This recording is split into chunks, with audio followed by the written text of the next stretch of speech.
Europe 1 Soir. 19h, 21h, Pierre de Villeneuve. Accompagné pour cette première heure d'Antonin André. Bonsoir Antonin. Bonsoir Pierre. Chef du service politique du Journal du Dimanche. Bonsoir Jean-Claude Dacier. Bonsoir. Chroniqueur politique, et nous accueillons le député EPR de l'Oise, ancien ministre du Budget. Bonsoir Éric Woerth. Oui, bonsoir. Merci d'être en ligne de l'Assemblée nationale, où vous avez fait partie aussi de ceux qui étaient auditionnés par la Commission des Finances, et Pierre Moscovici, le premier président de la Cour des comptes, a salué un budget réaliste. Est-ce que c'est le bon terme ? Je pense que là, oui, il est vraiment réaliste parce que à la fois sur les tendances qu'on peut prévoir sur les années qui viennent et les efforts qu'il faut réaliser pour redresser les finances publiques, oui, il est réaliste.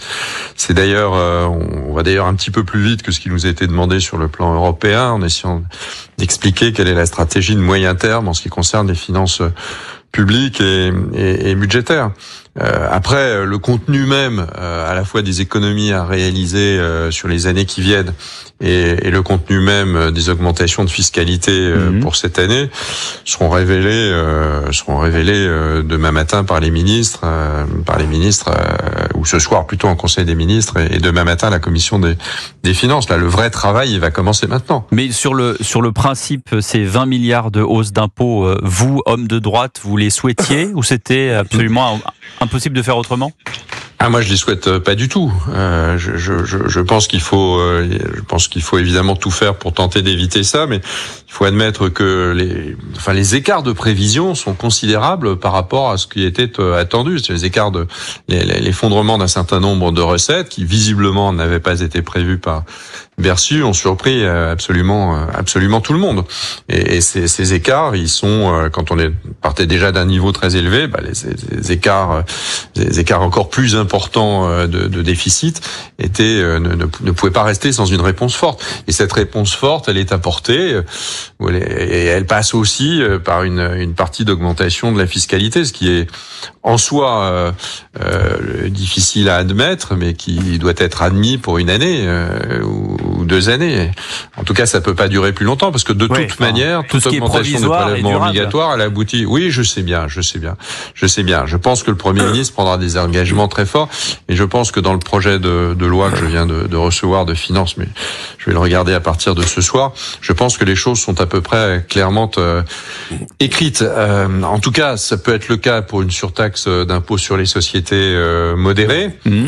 Ça peut être le cas pour une contribution, disons, des plus aisés des Français, provisoire. Je n'oublie pas que nos prélèvements obligatoires, ils sont quasiment au taquet, et que la seule vraie solution, c'est à la fois évidemment de ne pas casser la croissance, ce qui pourrait arriver avec des prélèvements trop forts, ça on l'a vu dans le passé, mais c'est évidemment la réduction de la dépense publique. Mais une réduction de dépenses publiques, ça nécessite un changement de politique publique. Jean-Claude Dacier a une question pour vous, Éric Woerth. Monsieur Woerth, je sais que vous étiez relativement proche du président de la République. Je voudrais que vous me donniez votre sentiment sur ce dérapage insensé qui fait que nous nous retrouvons aujourd'hui, et je suis pas sûr que les Français s'en rendent bien compte encore, face à un trou budgétaire énorme, à la fois les abysses budgétaires et la rapidité du dérapage. Est-ce que vous en êtes aperçu quelque part ? Est-ce que vous en avez dit un mot, sinon à votre entourage, du moins au président de la République ? En tout cas, non. Moi, je m'en suis évidemment pas aperçu, et je pense que personne ne s'en apercevait. En vérité, c'est parce que, notamment sur les rentrées de TVA, elles ont été bien plus faibles que prévu. Alors, est-ce qu'elles avaient été surestimées ? Je ne le pense pas, mais je pense que Bercy va répondre à ces questions de façon bien plus précise. Oui, c'est vrai sur l'impôt sur les sociétés aussi. On a découvert le poteau rose là comme ça tout d'un coup. C'est vrai que Jean-Claude a raison. On a l'impression qu'on a vécu plutôt pas mal avec des ministres comme Bruno Le Maire qui nous disaient mais voyez, ne vous inquiétez pas, ça va passer. On va miser sur la croissance, on va emprunter de l'argent, ça coûte pas cher. Et puis là, tout d'un coup, arrive Barnier et dit la situation est très grave. C'est quand même assez déroutant. Non, les ministres l'avaient dit. Bruno Le Maire l'avait annoncé. Je pense qu'il l'a annoncé quand il l'a su. Il le savait pas lui-même. Mais c'est une conjonction d'un certain nombre de choses. D'abord, on partait de très haut. C'est-à-dire qu'on avait déjà avant, même sur le prévisionnel, on avait déjà un déficit très très élevé. Et cette marche supplémentaire, qui elle devient insoutenable sur le plan financier, elle est due à une chute d'un côté des chutes de recettes et de l'autre une augmentation de dépenses qui pouvait pas être tellement prévue, puisque c'est notamment des dépenses liées au cycle électoral des collectivités locales. qui ne sont pas, c'est pas énormément dans valeur absolue, mais par rapport à une marge qui était déjà élevée, la surélévation, elle rend les choses très très complexes. Et à la limite, c'est aussi une prise de conscience encore plus forte. On était quelques-uns quand même à le dire depuis plusieurs années, c'est que à un moment donné, les arbres ne grimpent évidemment pas jusqu'au ciel, et l'endettement ne peut pas être une solution durable pour financer des dépenses structurelles. Il faut réduire nos dépenses de fonctionnement, il faut consolider nos dépenses d'investissement, il faut revenir sur les 3%. Parce qu'on partage l'euro et parce que nos prêteurs ont besoin d'être rassurés. Voilà, c'est ce chemin-là qu'il faut faire, sans dégrader nos services publics. Antonin André du JDD a une question pour vous, Éric Woerth. Oui, d'abord une réflexion. Je crois que Bruno Le Maire avait alerté dès le mois de mars le président de la République, mais que simplement le président de la République n'avait pas grand-chose à faire des dérapages budgétaires et que Bruno Le Maire avait le mauvais rôle. Deux réflexions quand même, Monsieur Woerth. D'abord, la contribution exceptionnelle sur les plus riches. Il me semble que Nicolas Sarkozy, en son temps, lui-même en avait mis en place 2011 et qui est toujours en vigueur. C'est-à-dire qu'en réalité, la temporalité et le fait que ce soit pas permanent, d'expérience, on voit que ça se passe pas tout à fait comme ça. Il en a convenu, Éric Woerth. Par ailleurs, Monsieur Woerth, vous avez récemment été l'auteur d'un rapport sur la décentralisation, dans lequel finalement les collectivités locales étaient assez épargnées. Qu'est-ce que vous dites aujourd'hui ? Vous dites il faut supprimer un échelon, il faut supprimer 100 000 fonctionnaires dans la territoriale. On a aussi l'impression que de temps en temps, les politiques nationaux, que vous êtes experts, n'ont pas forcément le courage de faire ces propositions assez radicales. Peut-être, si on reconstruisait la France de la décentralisation aujourd'hui, on la reconstruirait pas telle qu'elle est, ça c'est sûr. Mais elle est aujourd'hui ce qu'elle est.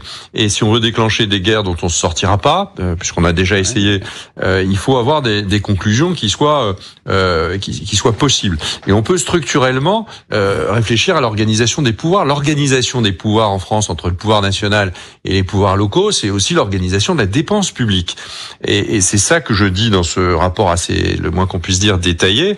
Je ne propose pas une suppression de strate parce que ça marche pas. Alors, on peut pas avoir tant de communes, ou alors on oblige toutes les communes à fusionner. Bon courage à celui qui fera ça. Il sera pas vivant pendant très longtemps et les communes auront peut-être raison. Donc il y a une strate d'intercommunalité puisqu'on a beaucoup de communes. C'est juste la différence qu'on a avec les autres pays d'Europe. Mais on a besoin de plus de décentralisation et on a besoin de collectivités aussi plus responsabilisées. Je rentre dans beaucoup de détails dans ce rapport. Moi, je souhaite que le débat entre l'État et les collectivités, il s'apaise sur la base de la confiance. Aujourd'hui, tout le monde s'écharpe et on n'a pas les moyens de s'écharper. Tout le monde renvoie à l'autre le mistigris. On a besoin d'avoir un débat responsable. Comment, par exemple, les départements financent-ils de façon durable l'action sociale, l'aide sociale à l'enfance, par exemple. On en revient. Nous répondons clairement à ça. On en revient au millefeuille administratif qui est difficile à couper, cher Éric Woerth. Merci beaucoup de nous avoir. Mais le millefeuille administratif, il doit être mieux organisé parce que la dépense publique doit être mieux organisée. Et ça ne demande pas que des mesures d'urgence, ça demande des mesures de fond. Et là, il y a un choc entre l'urgence de la situation dans laquelle nous sommes et la nécessité de ne pas obérer notre capacité à changer les choses sur le fond. Merci beaucoup Éric Woerth, ancien ministre du Budget, député EPR de l'Oise, d'avoir été en direct avec nous de l'Assemblée nationale.